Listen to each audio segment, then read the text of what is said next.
আসসালামু আলাইকুম প্রিয় দলগাঁওবাসী বন্ধু, আমার নিজ তরফ থেকে সবাইকে আহ্বান করছি যেন সবাই দলগাঁও সমষ্টির উন্নয়ন দেখে যেন আমাদের যোগ্য ব্যক্তি দেখে সবাই যদি নির্ণয় করে ভোটটা মারবেন। আগন্ত 9 তারিখে যেন আপনাদের ভোট বিফলে না যায়। এবার ভোট কিন্তু আবেগের নয়, এবার কিন্তু বিবেক খাটায় আমাদের ভোট দিতে লাগবে।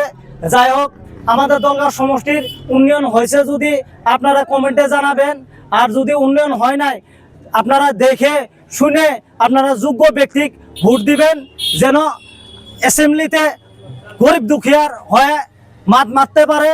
আর যেমন আমাদের দলগাঁও সমষ্টির উন্নয়ন চাই আমরা, রাস্তাঘাটের সমস্যা আছে, এই সমস্যাগুলো যেন যাতে তুলে ধরতে পারে, এতটুকু আমার তরফ থেকে আমি মনে করি। যেন সব আর বেশি বেশি এই ভিডিওটা শেয়ার করবেন, অনেক দেখার মতো সুবিধা করে দিবেন। ধন্যবাদ।